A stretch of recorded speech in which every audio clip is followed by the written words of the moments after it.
Assalamualaikum warahmatullahi wabarakatuh. Selamat datang kembali di channel yang masih kan ya. Apa kabar para warga sekolah? Semoga dalam keadaan sehat selalu dimanapun para warga berada nih ya.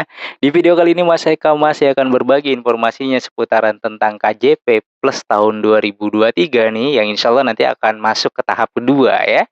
Nah, karena ini udah bulan September, biasanya di bulan September adalah bulan-bulan, pendataan KJP. Sampai dengan saat ini masih belum ada informasi kapan, resminya dibuka ya, walaupun sudah mungkin nih para warga sekolah sudah dapat, beredar timeline-timeline yang sudah beredar tuh ya, sudah bersebaran-sebaran di WA-WA grup atau di Telegram gitu ya, sudah didapat di Facebook-Facebook gitu ya, grup-grup Facebook KJP, kemudian pokoknya sudah beredar ya mungkin ya, pasti sudah ada yang dapat.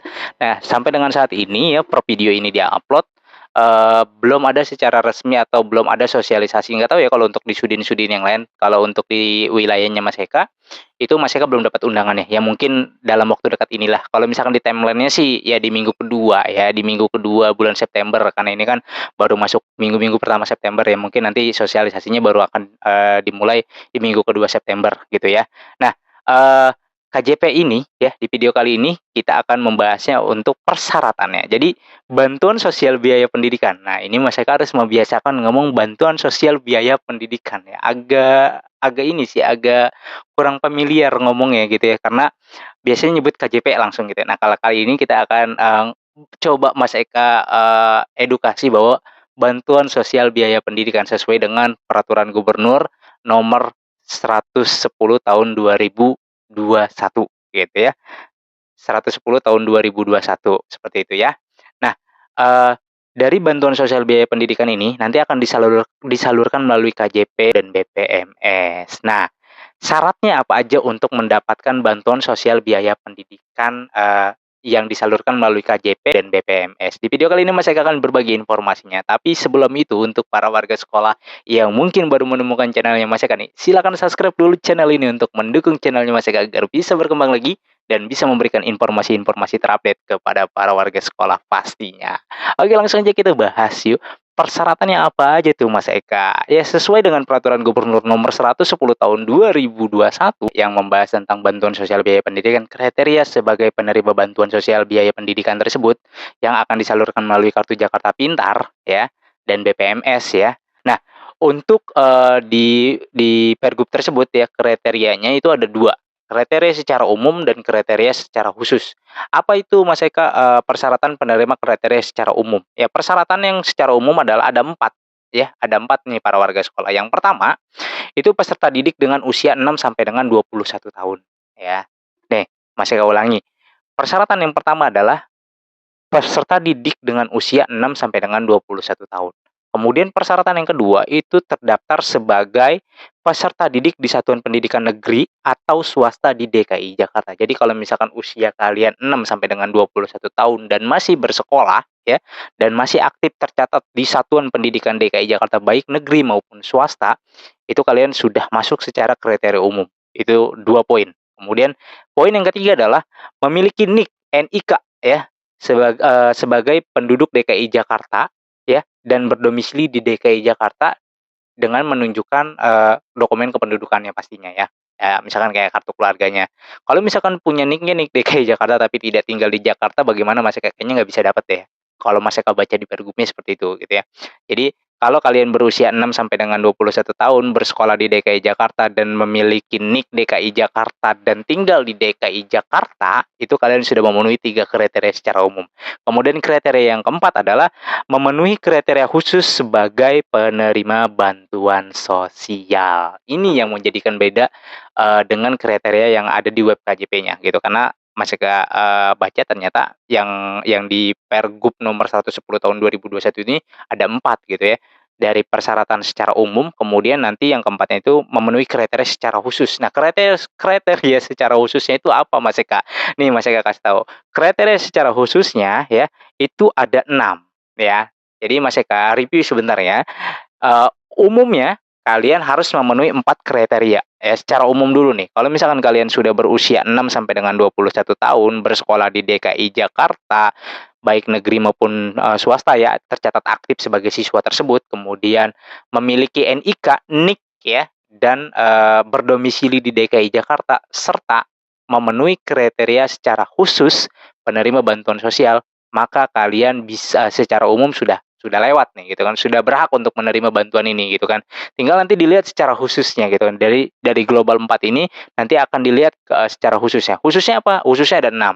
6 itu apa aja Mas Eka? Yang pertama ya, persyaratan penerima secara khusus. Yang pertama nih, itu terdaftar dalam DTKS ya. DTKS yang dikirimkan oleh, Pusdatin Kensos Dinas Sosial gitu ya. Tidak terdaftar di DTKS Dinas Sosial berarti kalian tidak, bisa mendapatkan bantuan sosial biaya pendidikan walaupun, eee, em 3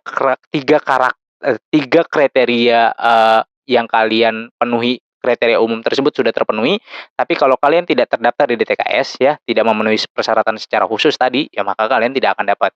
Kemudian yang kedua, secara khususnya itu adalah diusulkan oleh kepala dinas sosial untuk anak panti sosial, anak yatim ya, anak penyandang disabilitas, kemudian dan, anak, dari penyandang disabilitas. Jadi, anak-anak yang berada di panti sosial atau anak-anak yang berada di panti sosial itu diusulkan melalui dinas, sosial gitu ya.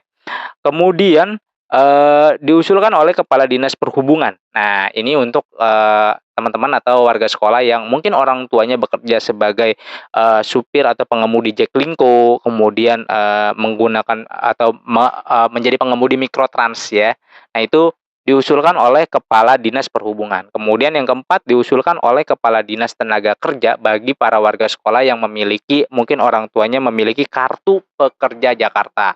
Kemudian yang kelima, anak tidak sekolah atau TS yang sudah terdaftar dalam satuan pendidikan berdasarkan rekomendasi dari lurah. Nah, biasanya ATS ini, diusulkan atau direkomendasikannya oleh, kelurahan-kelurahan. Biasanya kelurahan terus, tiba-tiba tuh kan kita suka dapat tuh kalau di sekolah ya ATS, ternyata itu yang diusulkan dari kelurahan. Terus yang keenam adalah diusulkan oleh Kepala Bidang PAUD Dinas Pendidikan untuk peserta didik lembaga kursus pelatihan KJP dengan masa kursus minimal 6 bulan, mulai tahap 2 tahun 2020.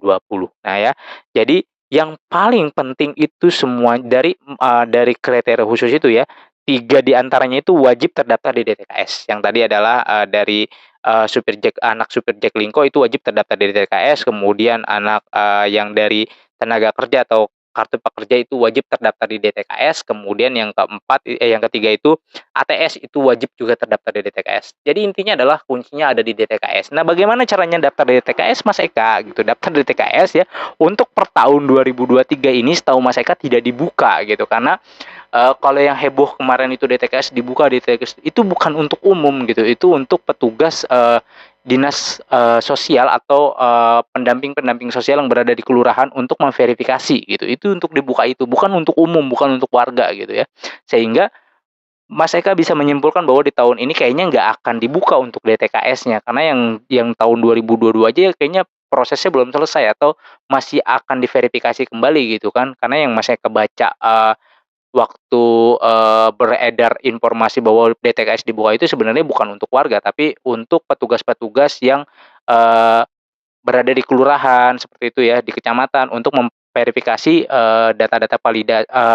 data-data DTKS yang pasif ataupun yang aktif gitu kan, jadi dipilah lagi. Jadi untuk DTKS tahun 2023 kayaknya, belum dibuka. Nah, untuk siswa-siswa baru terutama yang kelas 1 nih, kelas 1 SD gitu ya, yang belum menerima atau belum masuk DTKS pengen dapat KJP. Nah, itu tunggu dulu sampai memang benar-benar terdaftar di DTKS. Nah, kalau yang misalkan siswa sudah aktif kemudian belum terdaftar di DTKS, ya sabar, tunggu gitu. Bagaimana kalau yang sudah terdaftar di DTKS di tahun 2022 Februari, Mas Eka penetapannya? Ya udah nanti tinggal lihat aja, pengumuman di tahun 2023 ini tahap 2 untuk KJP-nya, apakah nanti namanya masuk atau tidak gitu ya. Jadi seperti itu untuk para warga sekolah.